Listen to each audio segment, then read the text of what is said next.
2 Kings 18. Hezekiah becomes king of Judah. Hezekiah began to rule as king over Judah. It was in the 3rd year that Hoshea was king of Israel. He was the son of Elah. Hezekiah was the son of Ahaz. Hezekiah was 25 years old when he became king. He ruled in Jerusalem for 29 years. His mother's name was Abijah.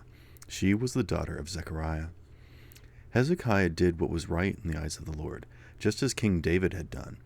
Hezekiah removed the high places. He smashed the sacred stones. He cut down the poles that were used to worship the goddess Asherah. He broke into pieces the bronze snakes Moses had made. Up to that time, the people of Israel had been burning incense to it. They called it Nehushtan.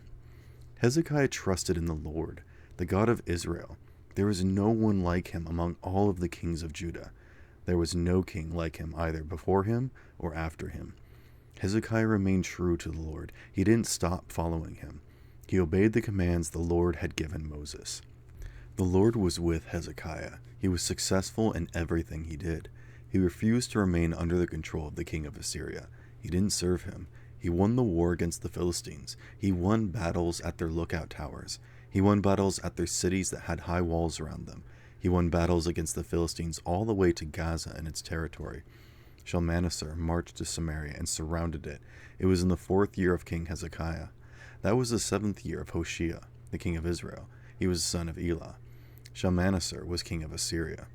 At the end of 3 years, the army of Assyria took Samaria, so it was captured in the 6th year of Hezekiah. That was the 9th year of Hoshea, the king of Israel. The king of Assyria took the people of Israel away from their own land. He sent them off to Assyria. He settled some of them in Halah. He settled others in Gozan on the Harbor River, and he settled still others in the towns of the Medes. Those things happened because the Israelites hadn't obeyed the Lord their God. They had broken the covenant he had made with them. They had refused to do everything Moses, the servant of the Lord, had commanded. They hadn't paid any attention to those commands. They hadn't obeyed them. Sennacherib attacked and captured all of the cities of Judah that had high walls around them.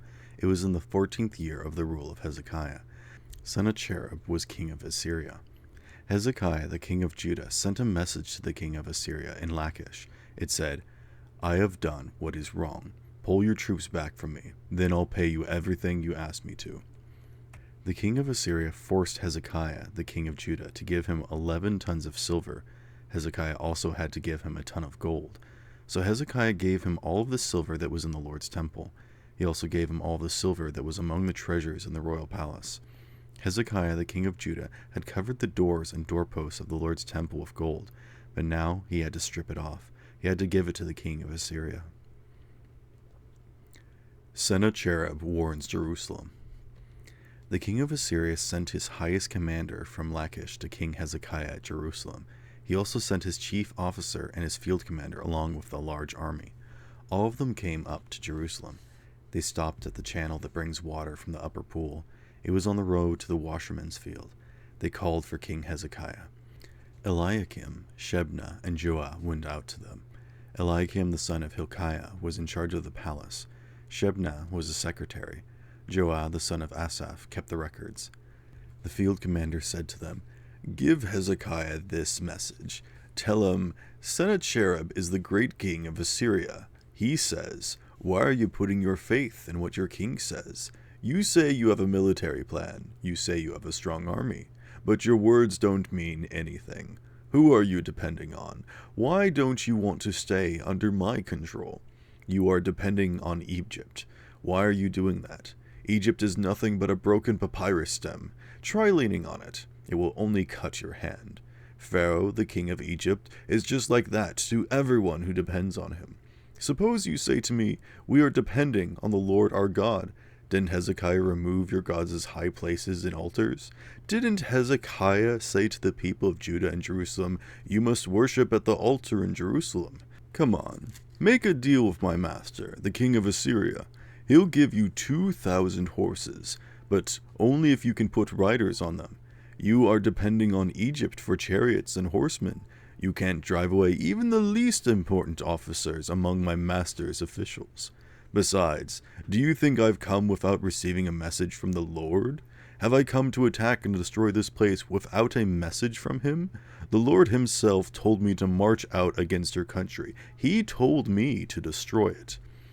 Then Shebna, Joah, and Eliakim, the son of Hilkiah, spoke to the field commander. They said, "Please speak to us in the Aramaic language. We understand it. Don't speak to us in Hebrew. If you do, the people who are on the wall will be able to understand you." But the commander replied, "My master sent me to say these things.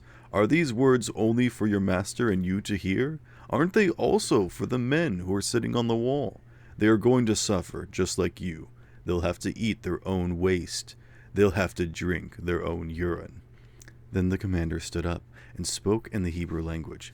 He called out, "Pay attention to what the great king of Assyria is telling you.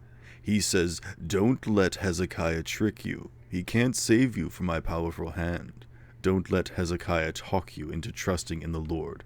Don't believe him when he says, you can be sure that the Lord will save us. The city will not be handed over to the king of Assyria. Don't listen to Hezekiah. The king of Assyria says, make a peace treaty with me. Come over to my side.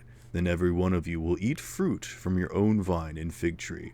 Every one of you will drink water from your own well. You will do that until I come back. Then I'll take you to a land that is just like yours. It's a land that has a lot of grain and fresh wine. It has plenty of bread and vineyards. It has olive trees and honey. So choose life. Don't choose death. Don't pay any attention to Hezekiah. He's telling you a lie when he says the Lord will save us. Has the God of any nation ever saved this land from the powerful hand of the king of Assyria? Where are the gods of Hamath and Arpad? Where are the gods of Sepharvaim, Hena, and Eva? Have they saved Samaria from my power?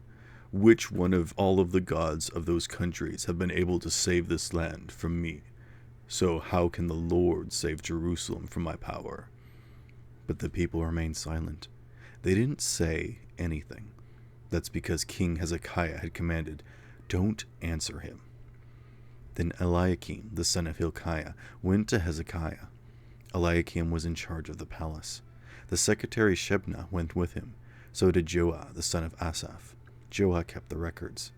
All of them went to Hezekiah with their clothes torn. They told him what the field commander had said.